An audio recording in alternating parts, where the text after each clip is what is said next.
Hello everyone. Today we are going to talk about how to replace the ignition switch in a Mazda, which can help in fixing intermittent no crank, no start issues. If your car is not starting consistently and you are experiencing this issue, then you may be dealing with a faulty ignition switch. So without further ado, let's get started on how to replace the ignition switch in your Mazda. This video tutorial can be useful for other car models too, but keep in mind that the process of dismantling the ignition switch might vary slightly depending on your vehicle's specific design. The very first thing you need to do before starting any kind of work on your vehicle is to disconnect the battery. This is because working on an electrical component can be very dangerous, and if you do not disconnect the battery, you could end up shorting out the system, causing serious damage. Alright, let's focus on disconnecting the wiring harness and removing the ignition switch. First up, gently pull up the lock on the wiring harness and then carefully pull out the harness itself.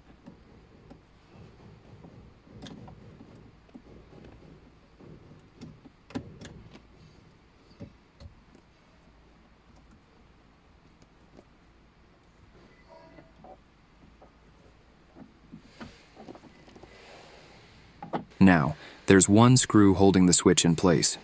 It's in a tight spot, so you'll need a short screwdriver for this. Unscrew it carefully, and once that's done, you can easily remove the ignition switch. Carefully position your short screwdriver onto the screw and start unscrewing.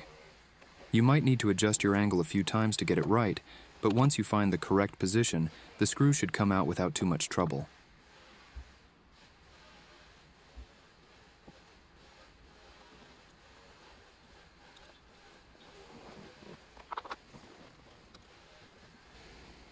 Before we move on to installing the new switch, let's do a quick comparison to ensure we have the correct part.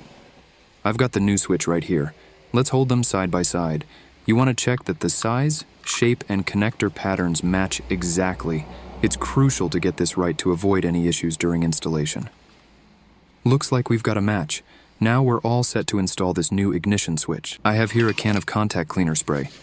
Let's give the wire harness a good spray. This cleaner is designed to remove dirt and protect against corrosion without damaging the wires. Just a few short bursts should do the trick.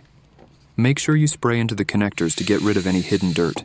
It dries quickly and leaves no residue, preparing our harness for a solid connection with the new switch. This small step can make a big difference in ensuring our new ignition switch works flawlessly.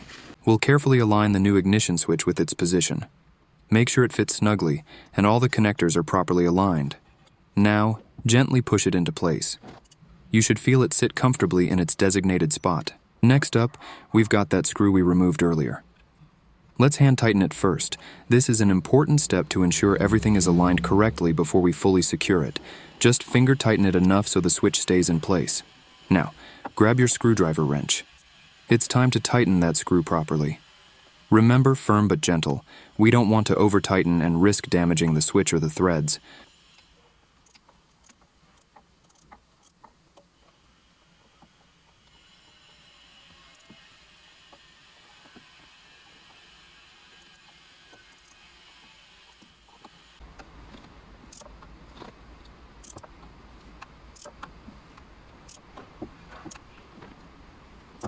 Now gently push the harness into the connector.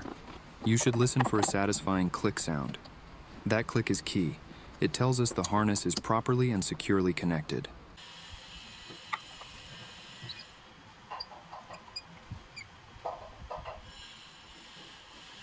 Now with the battery connected, let's head back to the driver's seat to test the ignition.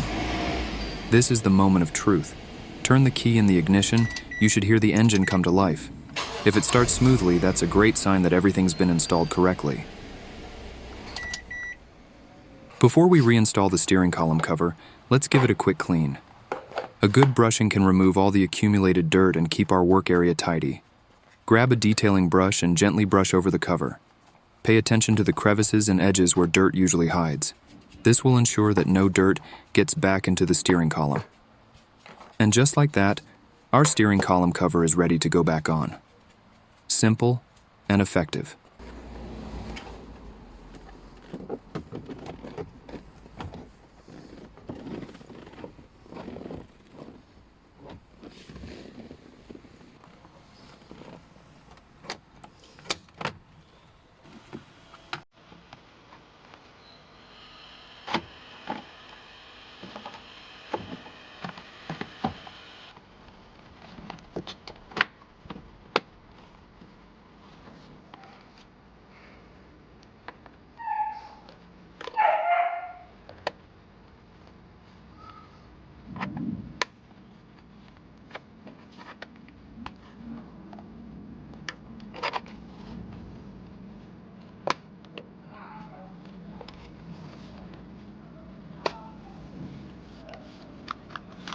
Remember these 3 spots when you're screwing the cover back on.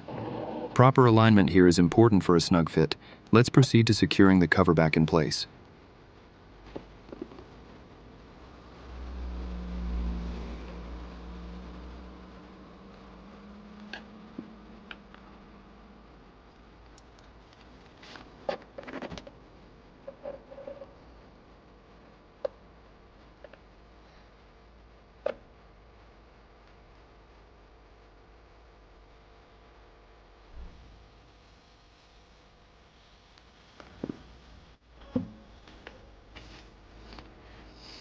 But before you throw away your old switch, let me show you something interesting. You can actually repair it. The issue is often due to bad connections and carbon buildup at the contact points.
I cleaned up the grease inside the old switch, sprayed it with contact cleaner, brushed the contact points, and applied some silicone grease.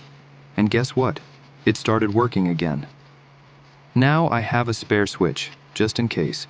This little DIY can save you time and money, and it's always good to have a backup. There you have it. A simple, effective fix for your Mazda's ignition switch issue. This video tutorial can be useful for other car models too, but keep in mind that the process of dismantling the ignition switch might vary slightly depending on your vehicle's specific design. Thanks for watching, and don't forget to like and subscribe for more handy car tips.